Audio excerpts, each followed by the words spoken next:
With His Excellency the Deputy President, Rigathi Gachagua, his wife, Pastor Dorcas Gachagua, in tow. So kindly let us take our seats, and we do not want anybody at the back of the dais. We all need to come to the front on this side. Nobody be at the back.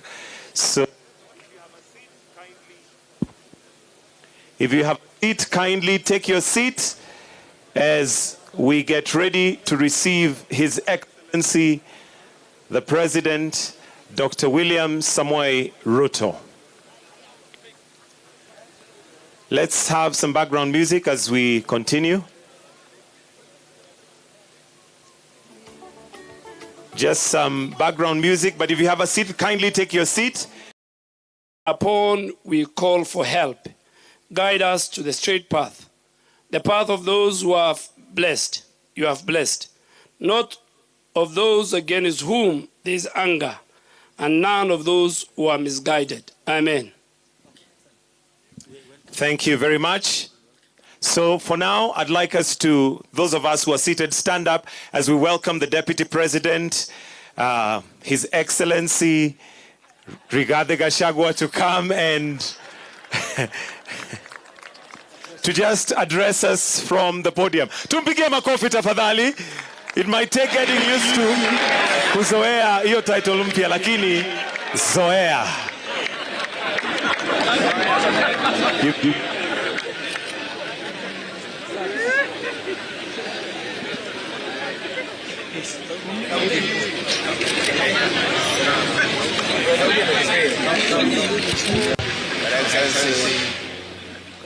The President of the Republic of Kenya, the one and only Dr. William Samoei Ruto,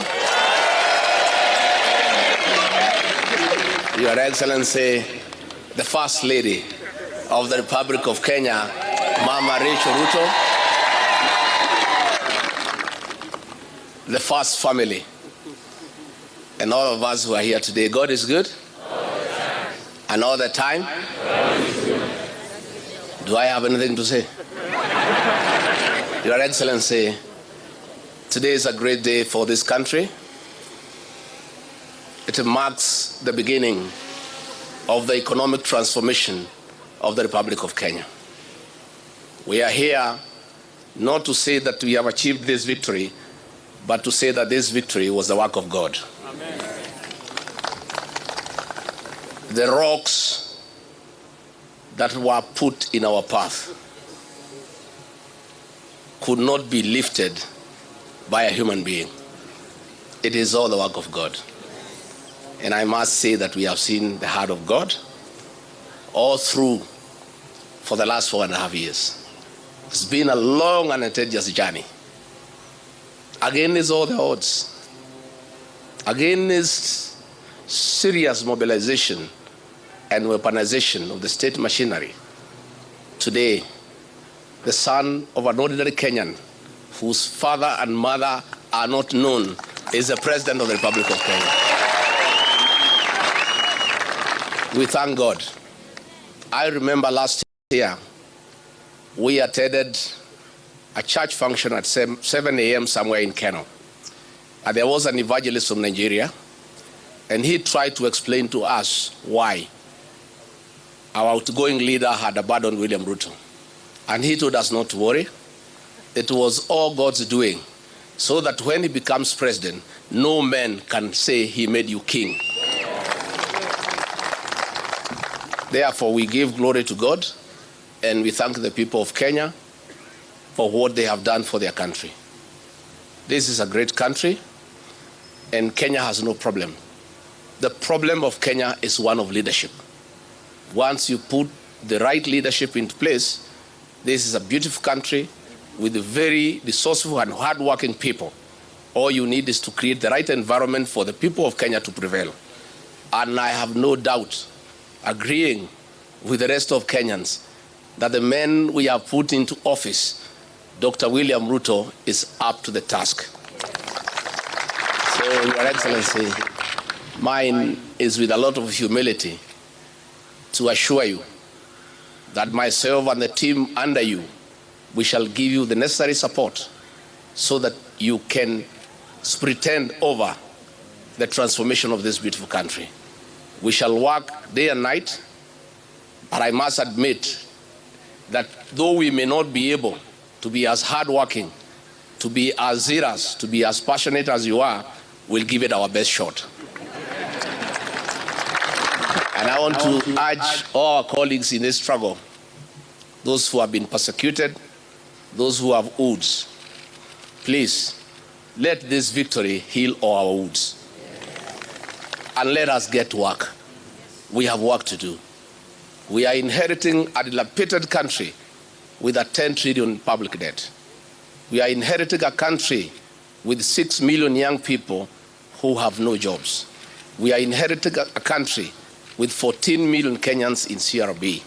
We have work to do. And let nobody cheat you that it is easy.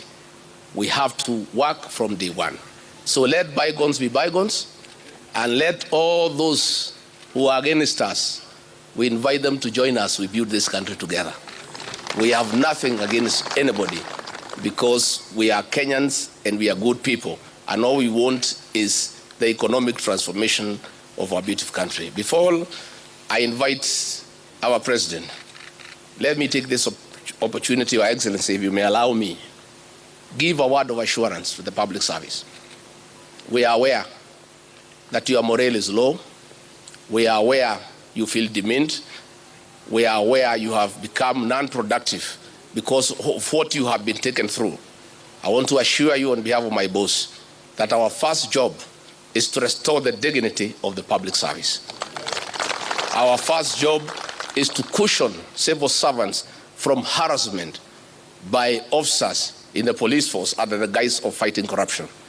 Our work is to protect the civil servants from extortion. Our work is to make sure that we get a working public service to assist us in the management of the affairs of this country.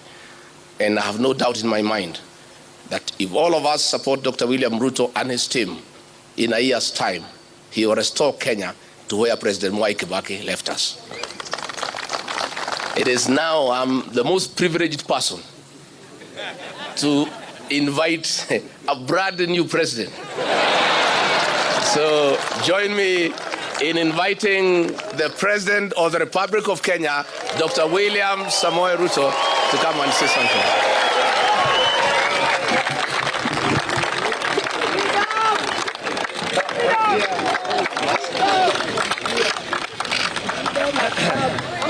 Asanteni sana. Tafadhali tuketi chini.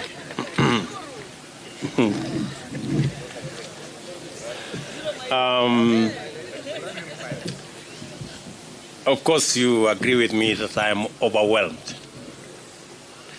This is a moment like no other. And let me first take this opportunity to thank the Almighty God. Yes, it is God. I say it is God. Without God, we wouldn't be here. I have gone through many difficult situations, but because of God, we are here today to celebrate that today the people of Kenya have made a choice, and that choice has been confirmed by our judiciary. Let me first and foremost say we are truly grateful as a team, as the Kenya Kwanza team. We are grateful to God because we have come a long journey. We have worked hard. But as the Bible teaches us in Proverbs 20 verses 7, that some trust in chariots and others trust in horses, but we trust in God. It's not the waking up early. It is not the working long hours. It is the favor and the grace of God that has gotten us here. And we are acutely aware of that. Let me also, in a very special way, thank many people who have prayed for us from across the religious divide. Many people have prayed for us. In fact, I said on the day I was given the certificate, I said, we were prayed into victory. I want to thank many people who prayed across this country. Many people fasted. And we are truly, truly grateful. And I want to say to the people of Kenya and to those who have made effort to get us here that we will not let you down. We will work hard and we will not let you down.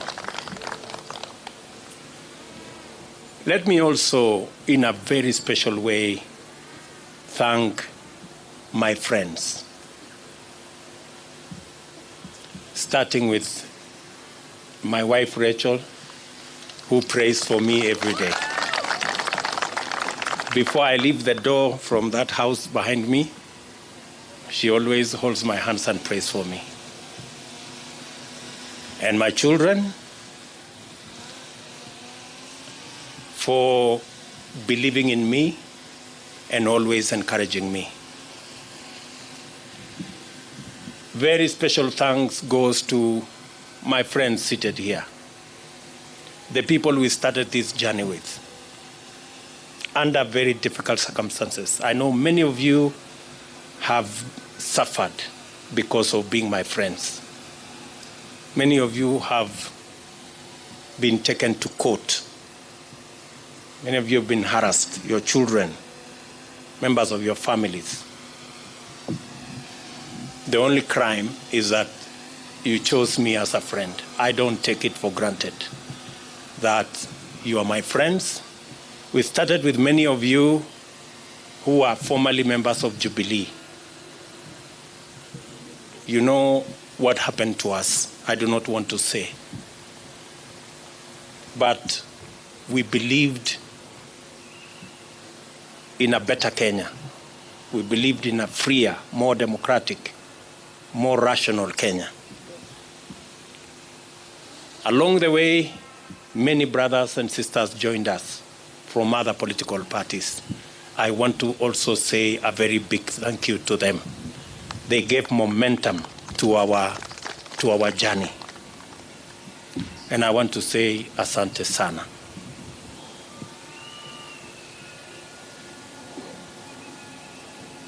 Let me also congratulate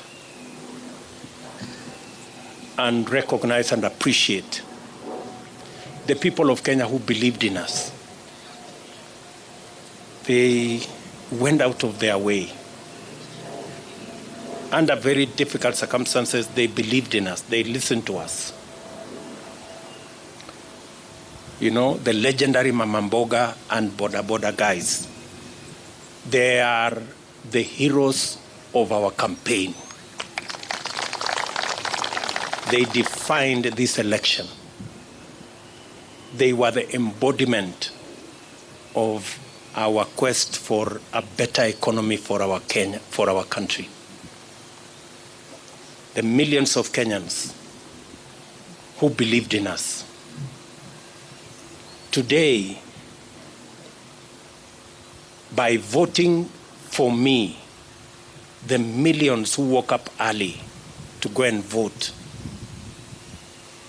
they have not only voted for me, but they have opened doors and gates for their own children in every village, in every neighborhood, knowing very well that their children as well can become leaders, and every child is free to dream, and every child is free to aspire to any office,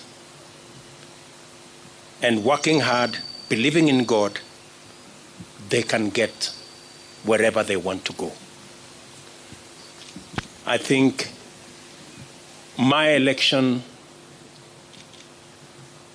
opens possibilities for all our children, irrespective of their background, irrespective of where they come from, irrespective of their financial status.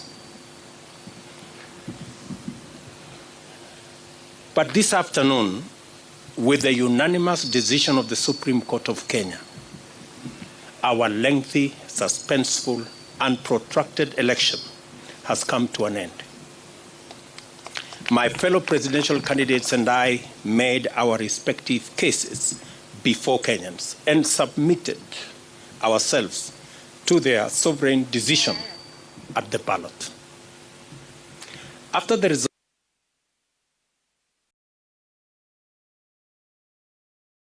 for scrutiny to make sure beyond all doubt that the will of the people had prevailed, the court returned its verdict, and I welcome it with tremendous humility. I salute the judges of the Supreme Court who have performed their duty with utmost fidelity to the Constitution. They listened to all parties, considered all issues, applied the law, and demonstrated their learning, impartiality, and patriotism. Their professionalism has elevated the stature of the judiciary, enhanced the place of petition process in legitimating election results as the true reflection of the people's decision, and afforded the nation an opportunity to reflect. It also afforded come to terms with the implications of the last general election. I do not take this for granted, and I thank the judiciary in general and the Supreme Court in particular for staying strong as the shining beacon of constitutionalism and the rule of law, even in the most daunting of circumstances. And you know what I mean. The Supreme Court scrutinized, examined, and dissected and tested the declaration of the Independent Electoral and Boundaries Commission against the high standard established by the Constitution. The decision vindicated the Commission's effort to go all the way and deliver an election that exceeded public expectation and fully met the constitutional threshold of a secure, transparent, free, fair, and accountable election. The return of a unanimous decision on all the 9 issues confirms the fidelity of the IEBC to both the law and the Constitution. I therefore commend the Commission for their noble achievement at tremendous and regrettable cost to serve the people of Kenya by ensuring that their sovereign will is upheld. As I do that, we are all aware that there are men and women who lost lives in this election when they shouldn't. There was blackmail, threats, intimidation, and all manner of attempts to subvert the will of the people. The IEBC stood firm. The judiciary has vindicated the IEBC. This appreciation takes us to the point of proper appreciation of the just concluded legal process. Many of our supporters were a little unhappy about the delay, and some might have been tempted to impute bad faith in the petitioners who they saw to be taking advantage of the law to frustrate their wishes as expressed through the ballot. A lot of this anxiety is the result of long-standing suspicion of national institutions, especially when political contestation is involved. The Constitution of Kenya 2010 has done a lot to create comfort in institutions and the rule of law, and we continue to make encouraging progress on the path towards becoming a higher trust society, standing fully on its constitution.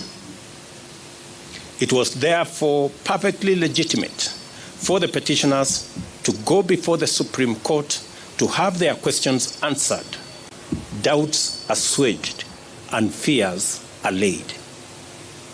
By exercising their constitutional right to take advantage of opportunities to establish the truth, the petitioners tested the result and inscribed upon it the highest stamp of judicial, legal, and constitutional approval.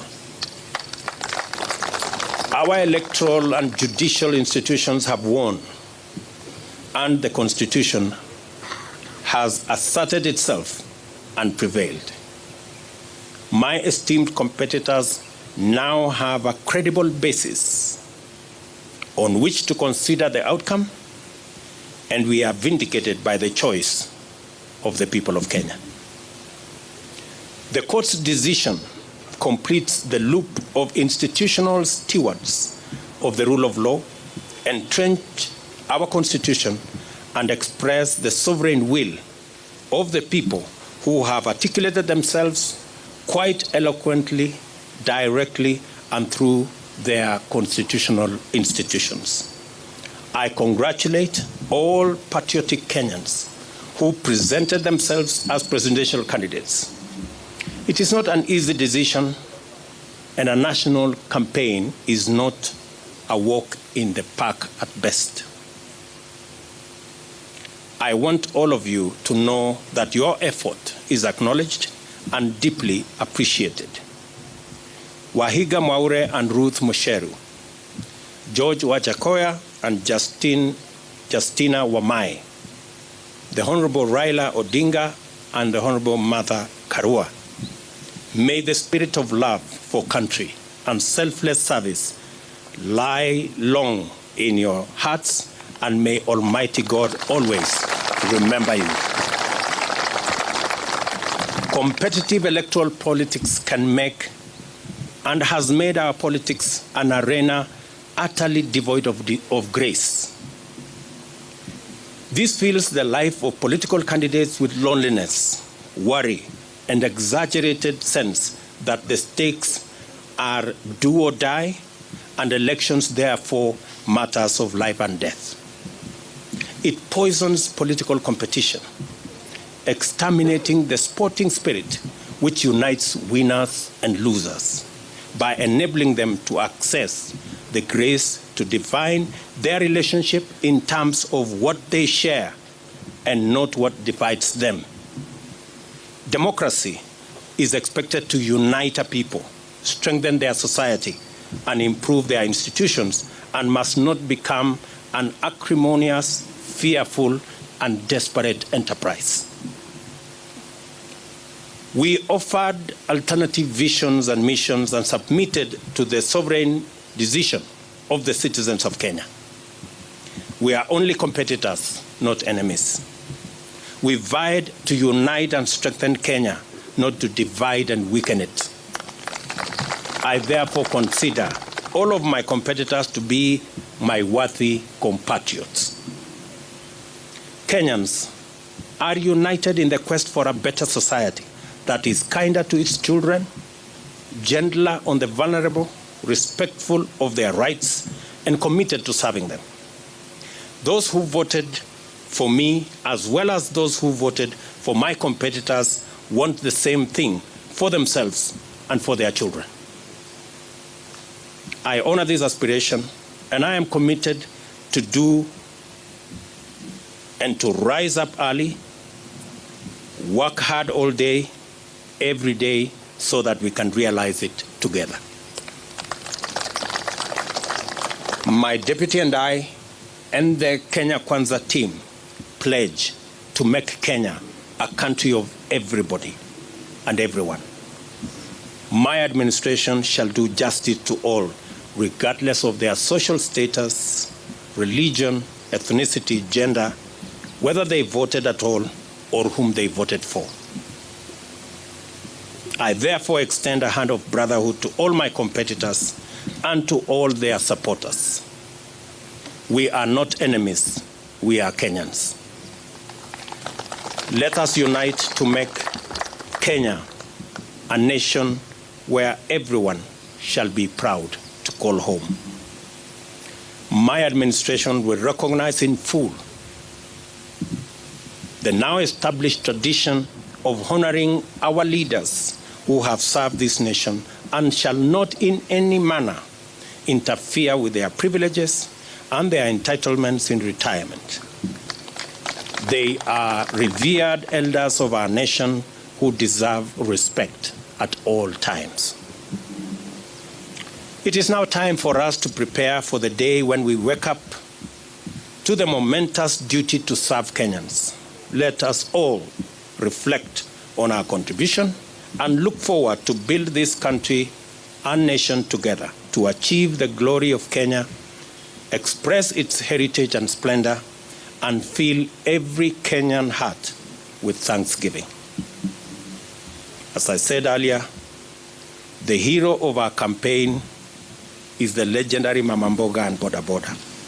The hero of the election is one Wafula Chebukati and the Independent Electoral and Boundaries Commission. And the hero of our democracy and the rule of law and constitutionalism is our judiciary.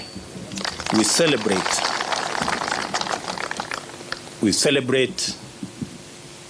all Kenyans, and I pledge and commit to work as the Kenya Kwanza team in making sure that we take Kenya to the next level.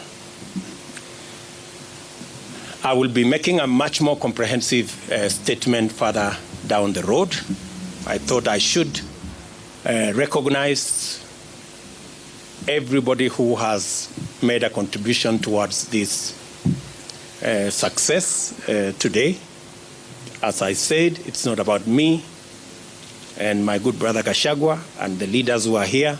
It's about all millions of Kenyans who have made a contribution to us getting where we have. I will shortly be putting a call to my good friend, President Uhuru Kenyatta.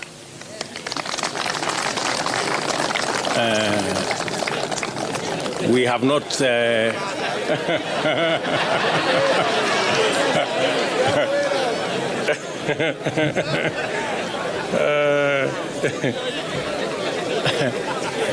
we have not I haven't talked to him in months. But shortly I will be putting a call to him so that we can have a conversation on the process of transition.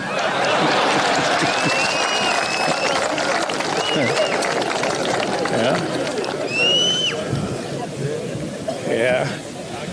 I know he worked hard in his in his own way, but the people of Kenya have made a decision. And we have absolutely no issue with the democratic choices of any Kenyan.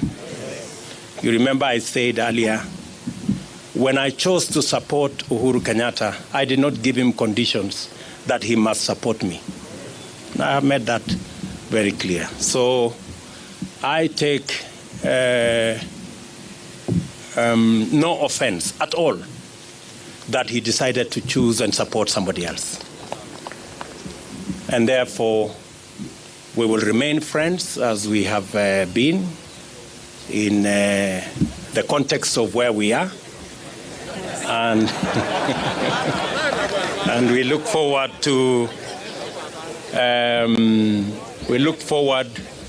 to building on the foundation that's already there in the many issues that I worked with him, and be able to take Kenya to the next level in the many things that we would have wanted to do that we did not do.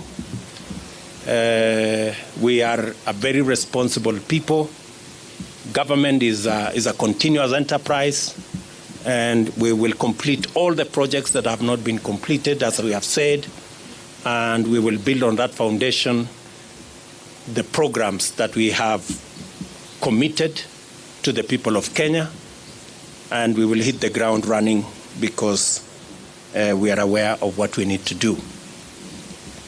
I will also be putting a call to my worthy competitors, beginning with Raila Odinga, my worthy competitor, with his Azimio team, so that we can begin to contextualize how we are going to work together for the people of Kenya. Those of us who will be working from the executive, and the Azimio team who will be working from the opposition.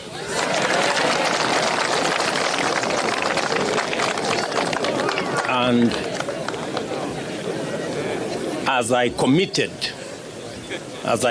to the people of Kenya, I believe in the rule of law. I do not believe in the handshake stories.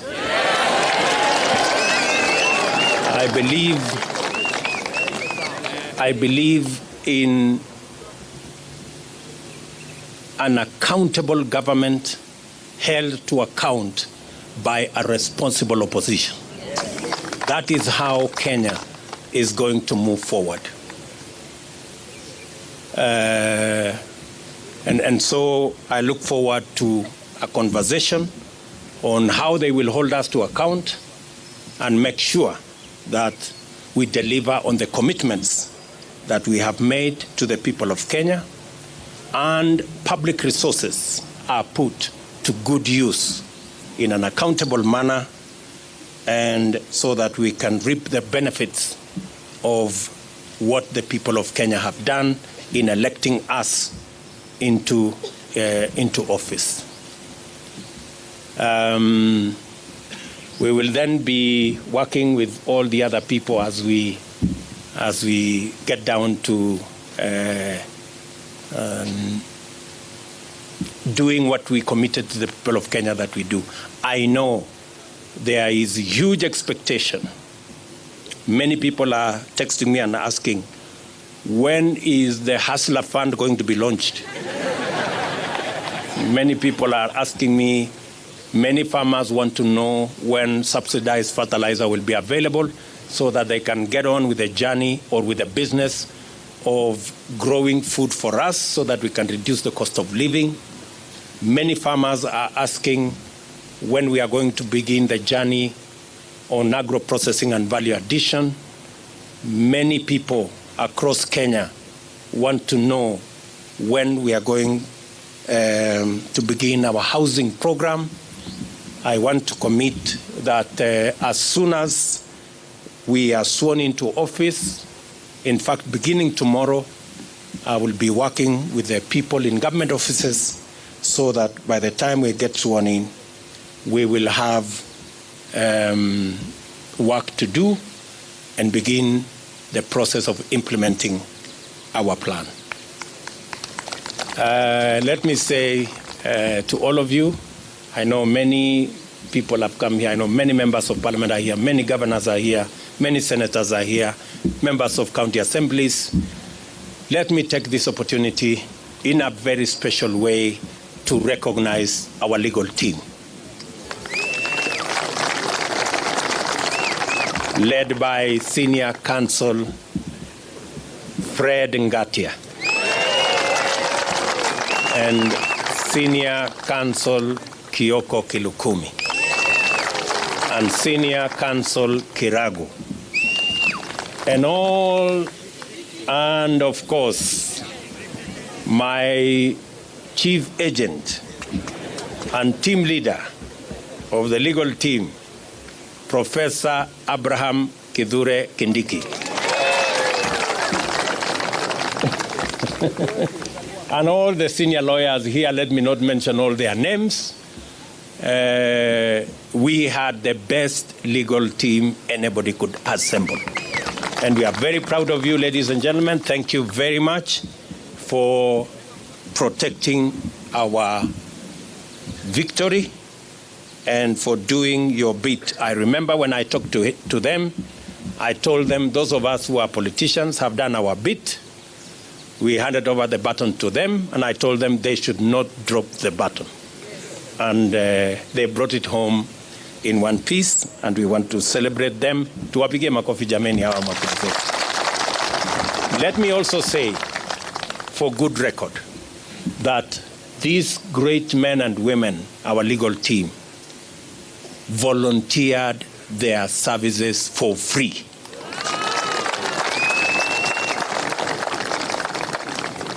It is amazing that they said this is a patriotic duty they are doing for their country. And they were going to donate their time, their intellect, their professionalism to make sure that they do that is what is right for Kenya. Ladies and gentlemen, I sincerely appreciate on behalf of the Kenya Cancer team your sacrifice, your contribution, and your commitment to this journey. Asanteni sana. Of course, there are many volunteers.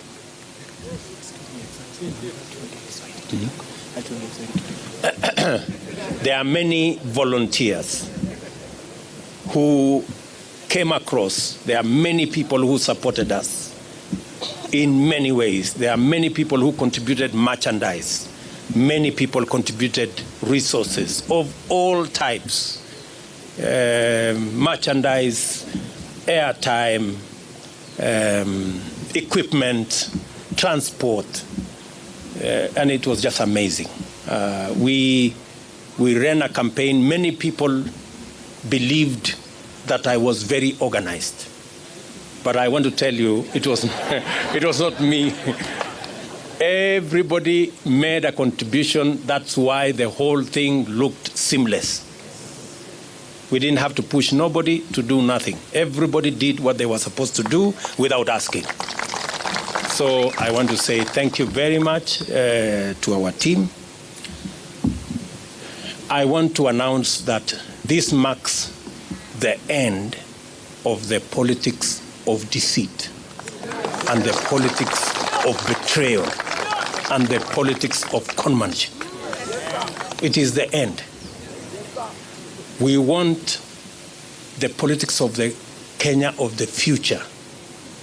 Every leader must be held to account on what they say, and they must match what they say with what they do. I promise you, ladies and gentlemen, that with the opportunity God has given us, we want to have a country based on the rule of law. As my deputy has said, the criminal justice system will be reserved for fighting criminals and criminality and making sure that public resources are protected and criminals are brought to book. The criminal justice system will never be used again for political reasons.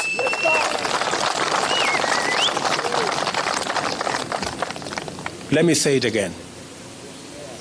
The criminal justice system will never be used again against those who have a contrary view, political view to ours. I want our competitors to rest assured that though the rest of us have been subjected to threats, blackmail, intimidation, and unnecessary fights, I commit that under our administration, nobody will be vilified or victimized or prosecuted for holding a contrary political view from ours. This is a democratic country, and we want to remain so. Our competitors have nothing to fear, like the way many of our supporters have had everything to fear for being our friends or for holding a contrary view from those who wielded power. So, and as I have said, we will respect our president, Uhuru Kenyatta, in his retirement. We will give him the respect and dignity a former head of state deserves. We are honorable people. We are not petty, and we are not jealous. He has done a good job, and he will have his place in the history of Kenya. So nobody should peddle any falsehoods or that we harbor anything against the President of Kenya. When our good friend Raila Odinga retires also, we will give him the respect he deserves as a Kenyan leader who has made a huge contribution to the democracy of our nation, and every other leader that deserves respect.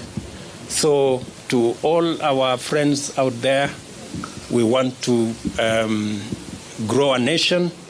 We want to build a society that is based on the rule of law and respect for our elders. So let me leave it there for now. The rest of the things we are going to say, I will take maybe one or two questions so that we can conclude this press conference.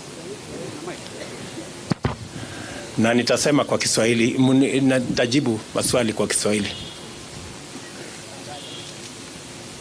Si tumekubaliana?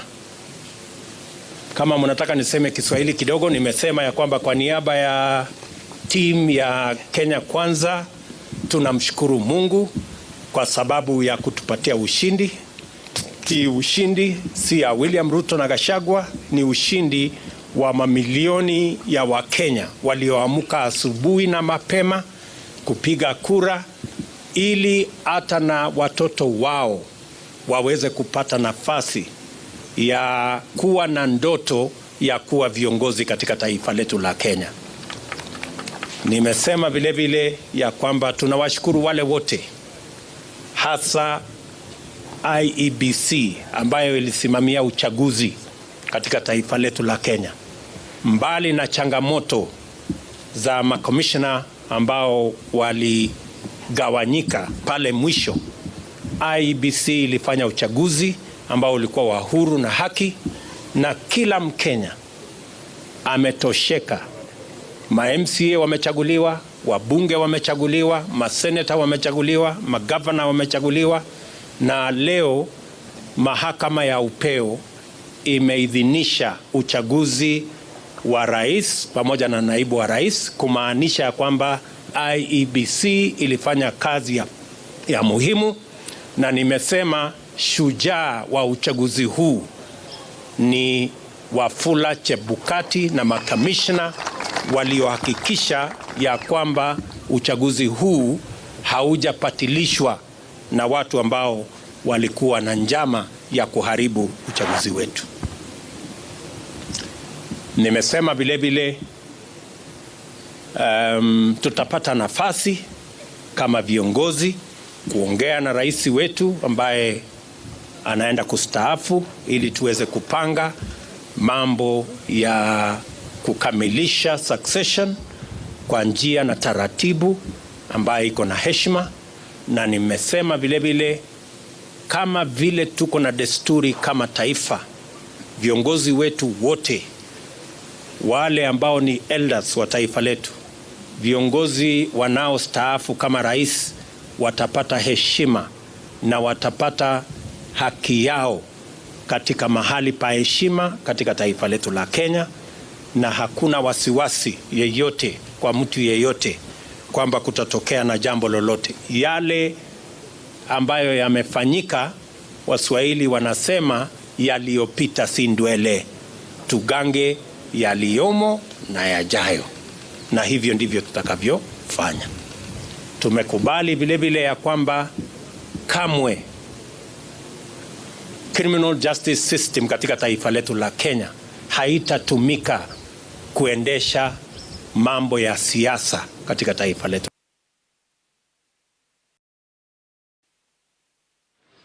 Wakuwe na msimamo tofauti ya kisiasa bila ya kujali ya kwamba watashurutishwa, watalazimishwa, watafunguliwa mashtaka yasiyo na maana. Hiyo haitafanyika katika taifa letu pale tukiwa viongozi katika taifa letu la Kenya. Wananchi wengi wamehangaishwa, wamesumbuliwa, wamefanyiwa mambo mengi kwa sababu ya misimamo yao ya kisiasa, na tumesema haya mambo tutayakomesha. Tunataka kuwa na nchi ya demokrasia, mahali maoni ya kila mtu ni ya muhimu na hakuna mtu atashurutishwa kuwa na msimamo mmoja ama msimamo mwingine. Any questions, good people? Thank you very much. I don't think you have any questions. Uko na swali ya kusema nini? Sema jina. Thank you so much, Your Excellency. Congratulations on your win. My name is Ibrahim Karanja. I work for NTV. Yes, you have repeatedly said during the time the IEBC declared you as a winner, and even now when the Supreme Court has upheld your win, that you will work your government and with the opposition to the extent that it remains in the opposition. From where you sit, how should Kenyans take then your move of incorporating members of parliament who were elected in what were oppositions in the election? Thank you so much. Thank you very much. You know, as I have said, there are many people who today are in Azimio, not because they want to be.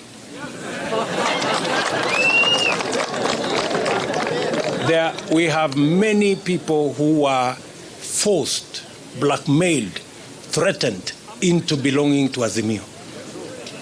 There are many leaders. If many of these leaders, if they tell you their stories, they are horror stories. Many of them were told, if you don't join Azimio, this court case, KRA will be brought on you, and many other threats. And that's why I said the other day, our good brothers, competitors on the other side, they have to really think of how to take their coalition into the future now that they don't have the instruments of blackmail, threats, and intimidation. Because they have built their coalition using force and blackmail. And you know, this is a country, a democratic country, and you cannot force anybody to make political choices they don't want.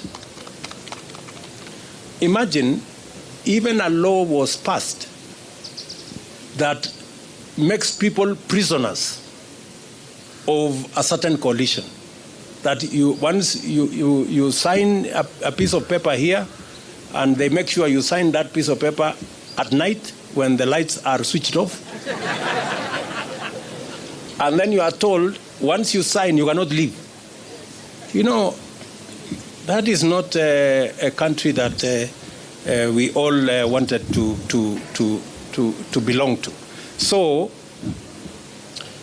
there will be people who will want to join Kenya Kwanza, and you know, a majority of the people who have decided to come and join Kenya Kwanza actually were people who we were together before. They were just boxed into a corner, threatened, blackmailed, and told they must belong to a different formation. So, because we are a country of free choices, yeah, I want you to know that we will have an opposition in Kenya. There will be no handshake like the one we witnessed before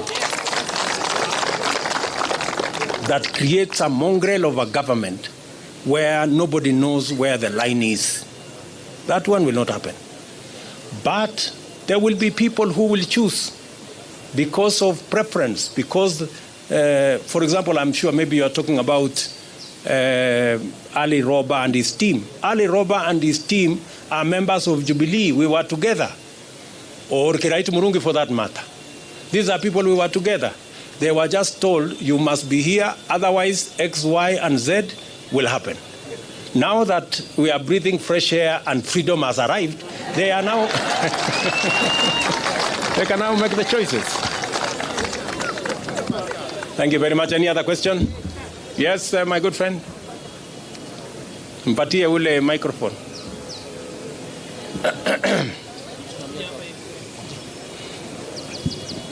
Congratulations, Sir President William Ruto. Asante. My name is Kevin Mihona from Mwangaza TV. Yes. Your Excellency President, there are young men like us who had some different thoughts about the verdict of this ruling with the court. What would be your encouragement to them? They are burning. I've been from the streets of Nairobi, and some of them are burning. Kindly tell them a word of hope. Thank you. As I have said, two things. We are a democracy. And in a democracy, the majority have their way, the minority have their say. Number two, I have said here, the administration we are going to run is the administration that is going to serve all Kenyans, irrespective of whether they voted at all or whoever they voted for. We are going to serve the people who voted for us and those who did not vote for us, because we are going to run the government of Kenya. And the government of Kenya is going to be the government of Kenya for all Kenyans. So they have absolutely nothing to worry. Nothing to worry. We are going to serve all Kenyans equally. Yes?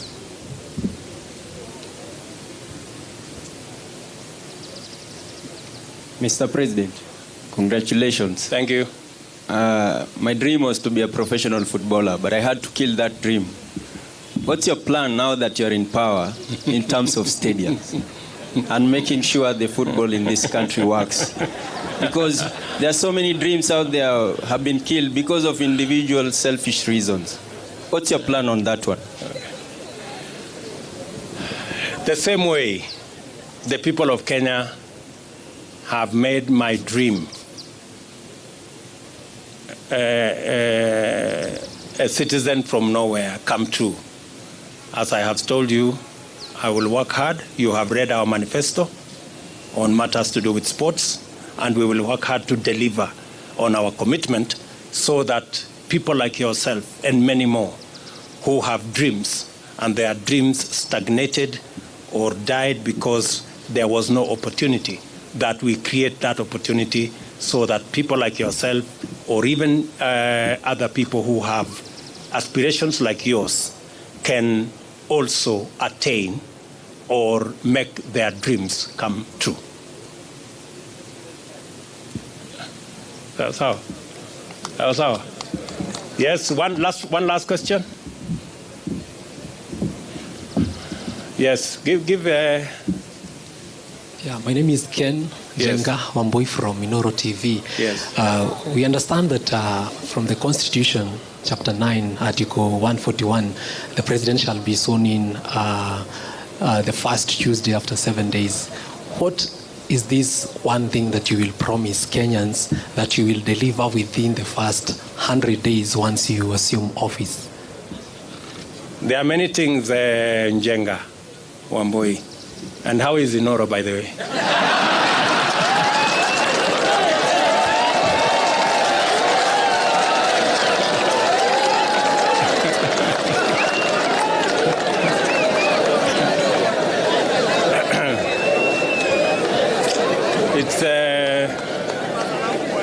It's good to have you around. And I want to promise you that you will be treated equally like all other Kenyans.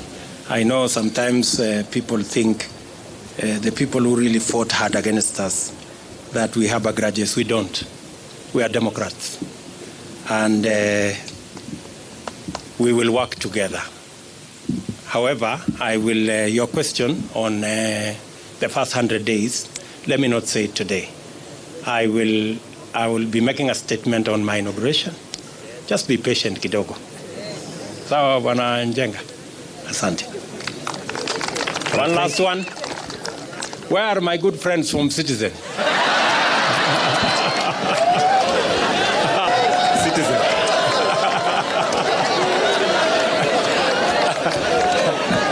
No, it was...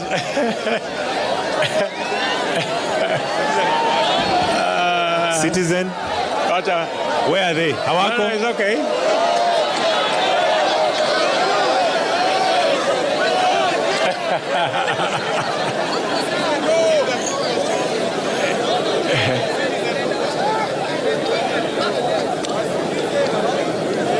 Yes. Congratulations on your win, Mr. President. Thank you. My name is Brenda Wanga from Citizen TV. I know you have said you will give a comprehensive statement a little bit later on what you intend to do in your first 100 days. You've said that in your manifesto before, but I know most of us are quite concerned and would like to know what your plans are in regards to fighting graft. That has been quite a big issue during this campaign. Thank you. Thank you very much. Thank you very much. I think it's a fair question. And how is my good friend Leto, by the way?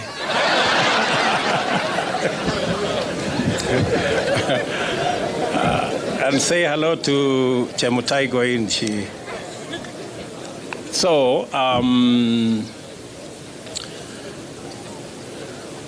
as I have said, I am going to make a comprehensive statement.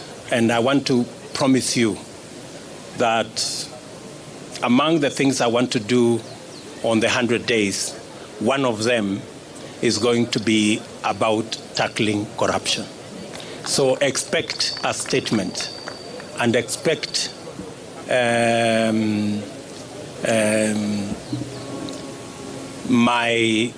are two things that I said in the manifesto.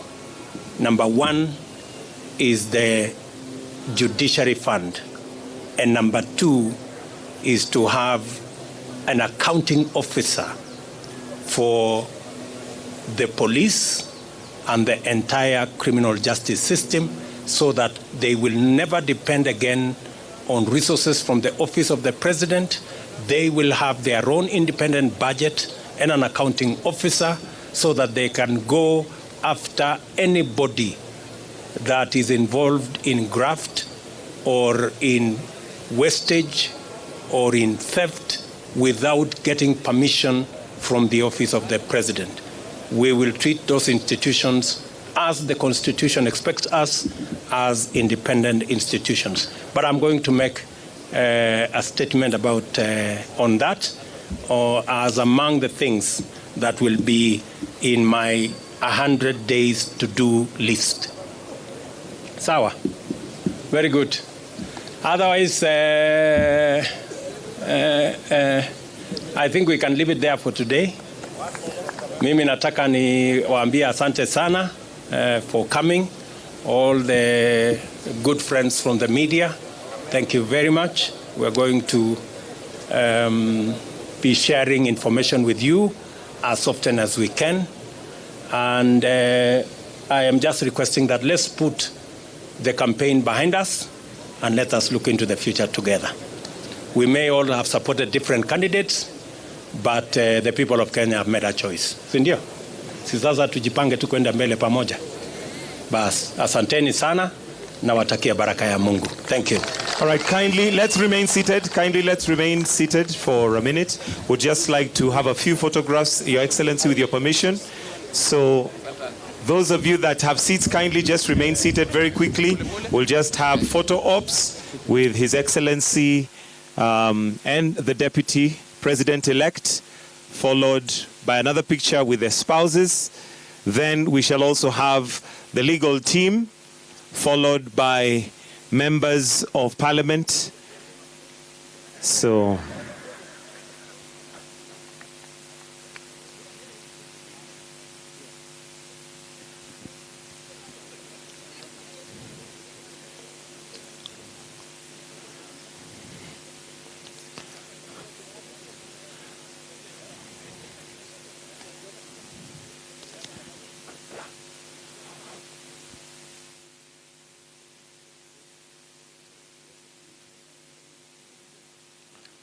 His Excellency the President-elect, the First Lady, the Deputy President-elect, and the spouse to the Deputy President.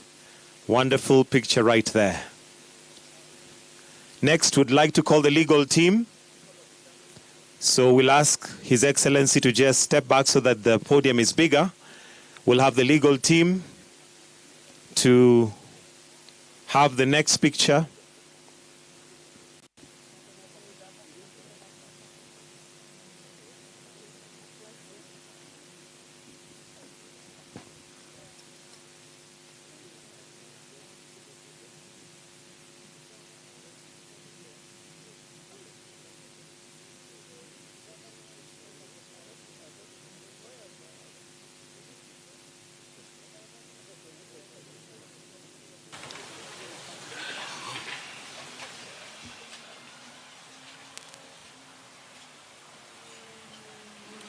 Yeah, this is a statement from the Commission as regards the verdict of the Supreme Court today on the presidential election petitions. The Commission appreciates Kenyans for peacefully exercising their democratic right to vote on the 9th of August in accordance with Article 38 of the Constitution of Kenya 2010. In fulfillment of the Constitution, the Commission put in place a robust and transparent election infrastructure to ensure that the votes cast were counted, electronically transmitted, verified, tallied, announced, and declared in line with Articles 81 and 86 of the Constitution. The general election was conducted by about 1,000 dedicated permanent employees of the Commission, assisted by over 400,000 temporary staff countrywide. The Commission is grateful to this staff for a job well done. Additionally, the Commission recognizes the support by stakeholders, including the judiciary, the National Police Service, and service providers who participated in the electoral process. The Commission gives special recognition to development partners who provided support that bridged financial gaps in the Commission's budget. In the course of discharging our constitutional duty, the Commission and its staff endured harassment, intimidation, abduction, arrests, and some lost their lives. It's tragic that Mr. Daniel Mushoka, a returning officer for Embakasi East constituency, was abducted and tortured to death in the line of duty. In addition, Mr. Geoffrey Kitobu, a returning officer for Kishugu constituency, died in what could be election-related stress upon completion of elections in his constituency. In this general election, the abuse of IBC staff reached an unimaginable scale. Apart from the 2 deaths, the Commission and staff suffered other atrocities, including, but not limited to, assault and injury of the chairman, Commissioners Professor Abdi Gulier and Boya Molu, and the Commission Secretary and Chief Executive Officer Mr. Marijan Hussein at the National Tallying Center during the declaration of results. Unwarranted arrest of a voter education coordinator by anti-terrorist police unit on the floor of the National Tallying Center, who was detained for 3 days. Abduction, torturing, and holding incommunicado for 9 hours of the managed election operations and the support staff by persons to be believed to be security agencies. Attempted arrest of 3 staff members who are lawfully verifying election results on the floor of National Tallying Center. Abduction of staff of a service provider working at the National Communication Center, harassment and physical assault of staff of service providers manning heavy-duty printing and photocopying machines at the National Election Communication Center, physical assault of election officials in parts of Narok, Kakamega, Kirinyaga, Wajir, Nairobi, amongst others. In one instance, a presiding officer in Eldas constituency was shot in the leg, resulting to amputation. physical assault of returning officers bringing results to the National Tallying Center, breaking into offices of senior commission staff at the National Tallying Center with the intention of accessing sensitive data, ethnic profiling, targeting, and cyberbullying of members of the Commission and its staff. To date, no one has been arrested for these crimes committed against members of the Commission and its staff. As it stands, no human rights or civil society organization have condemned these heinous acts meted on the Commission and its staff. Working for IEBC should not be a death sentence. The Commission reiterates that election is a process and not an event. This process started immediately after 2017 general election, and the Commission tested its systems and processes in over the 40 by-elections in the last 5 years. Therefore, the Supreme Court judgment today is a testimony that the Commission conducted a free, fair, transparent, and credible general election that met the democratic aspirations of the people of Kenya. The Independent Electoral and Boundaries Commission is finally vindicated. We look forward to the full judgment of the Supreme Court, as well as feedback from our stakeholders during the post-election evaluation exercises which will inform areas of improvement in the electoral process. Finally, the Commission wishes to thank immensely its legal team in not only defending it, but also ensuring that the sovereign will of the people of Kenya is protected. God bless Kenya. God bless the IEBC. Thank you. That's our statement today. And unless you have one or two questions, I believe it's been a great day. Thank you. Thank you. My name is Hassan from Citizen TV. Yes, Hassan. I'm asking about the four commissioners who have assisted to be one of the four other commissioners. Have you gotten to speak to them, or are you expanding a olive branch for posterity? I don't know where that's coming from, but let me say this, that as a commission, we follow the law, and it's up to them and their conscience what they want to do going forward. But as a commission, we follow the law, and we have not chased away anyone. Yeah, thank you. So, situonane, asante.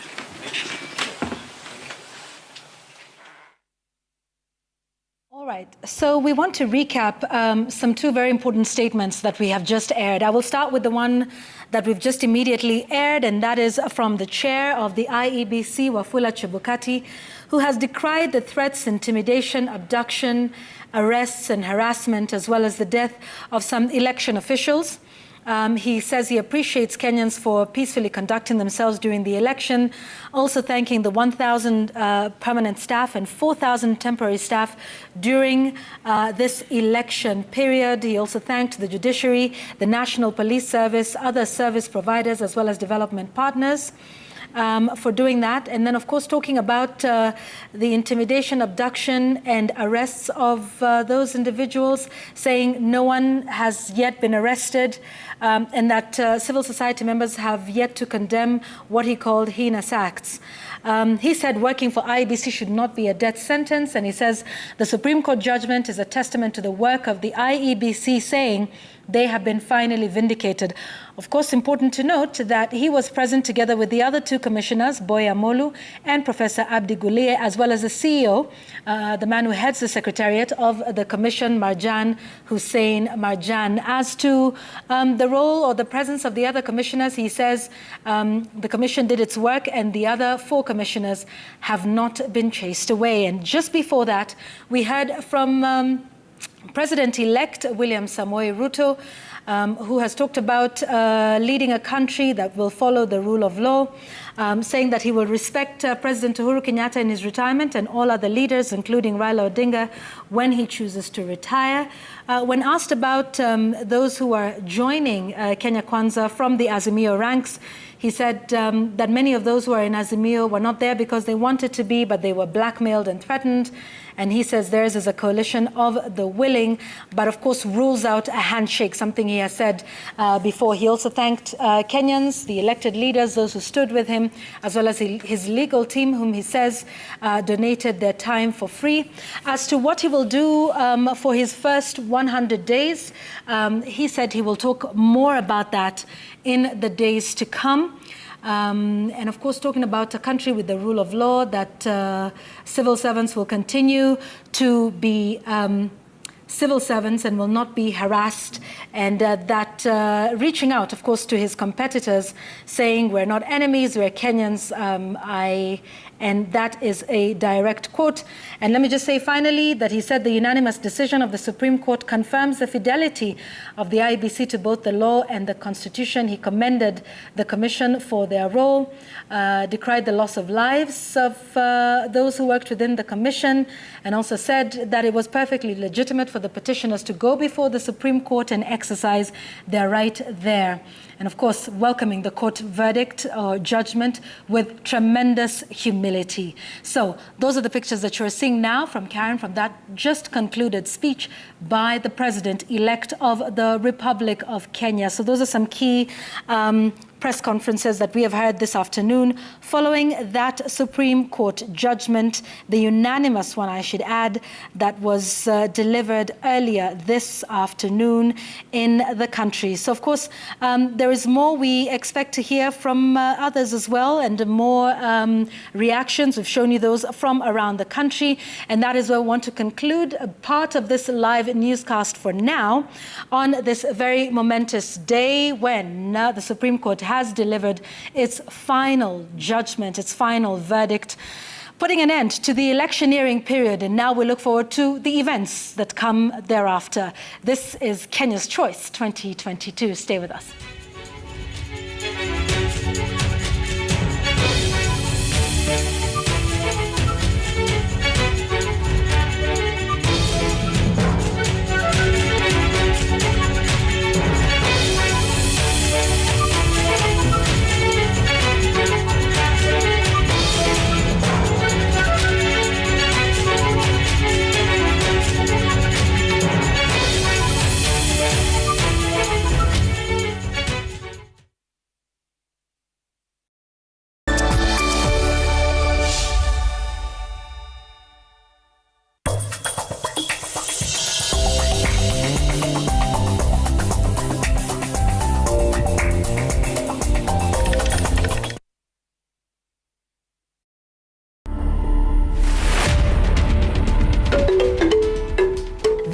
Is the most photographed house in Africa.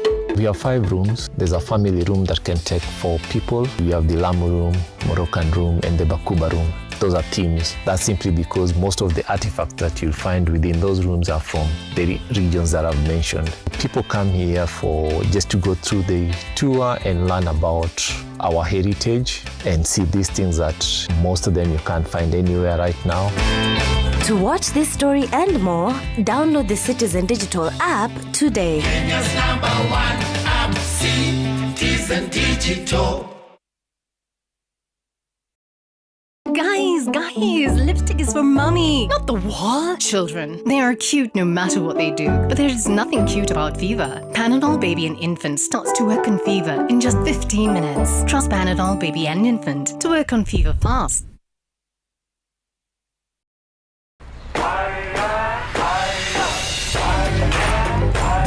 Africanacity is Paul Kihuha turning scrap metal into affordable film equipment.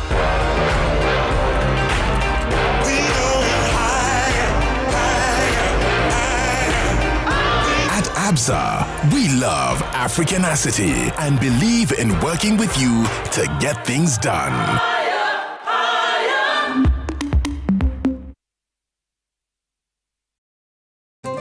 While prices of most items are skyrocketing, your favorite peanut butter is now available at reduced prices. It's made with 100% pure peanuts and a rich source of omega-6, helping you grow healthy and happy kids.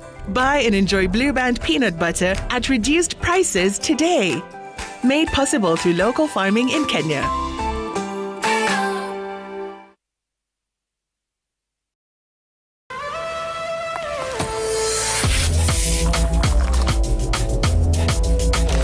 moment is yours. Seize the day. Changamkia your potential with new Nescafe 3-in-1 Creamy White.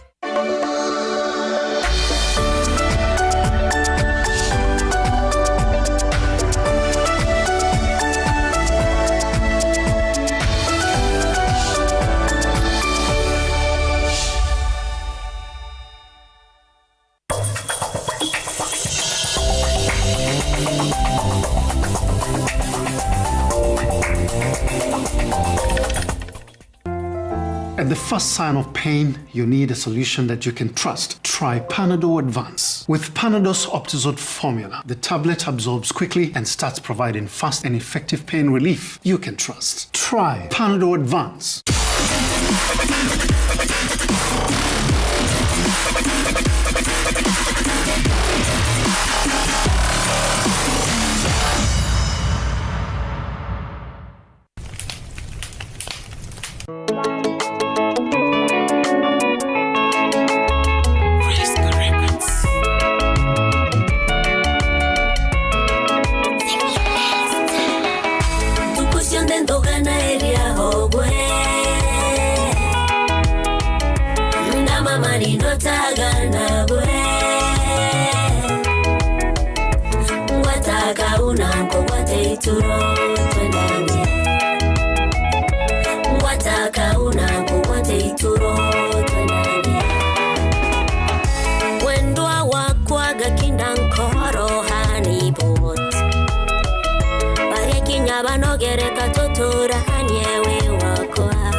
Do not hold back in any situation. Eno gets to work on the 6 symptoms of heartburn fast. You do know you said all of that out loud, right? If symptoms persist, seek medical advice. Hey, young man, what are you doing in the dormitory area? Schoolflix Data Pass is back. Now you can watch all your favorite films for free with 100 MB of data from Safaricom. To get Schoolflix Data Pass, simply tap Data Pass in the app and select Schoolflix. Schoolflix Data Pass. 100 MB to watch your favorite film on View Sasa. Shabiki.com is all about the game. Playing live. It's all about the number of goals. Halftime markets. Correct scores. Handicaps. Double chances. Corners. Goal scorers. Penalties. And full-time results. Shabiki.com is all about you. The fun. Kuwa Shabiki. Play now. Strictly not for persons under the age of 18. Betting can be addictive. Shabiki.com is authorized and regulated by the BCLB. License number 416.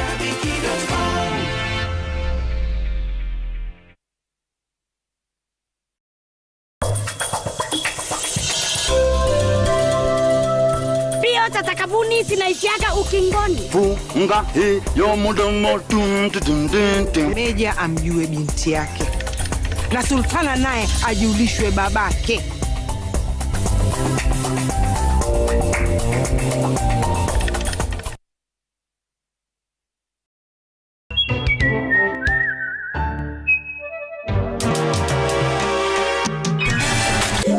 I know I can't do everything, but guess what? Thanks to me, you can now check account balances, apply for instant loans, make payments directly to paybill and till numbers, send money to mobile and bank accounts, and pay your bills. Download the upgraded M-Corp Cash today and try it out.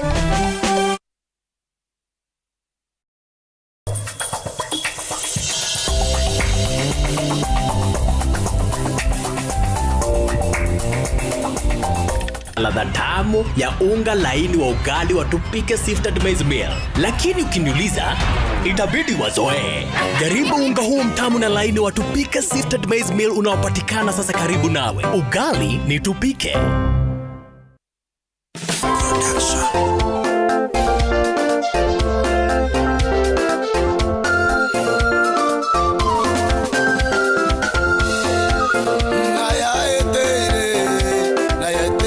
Say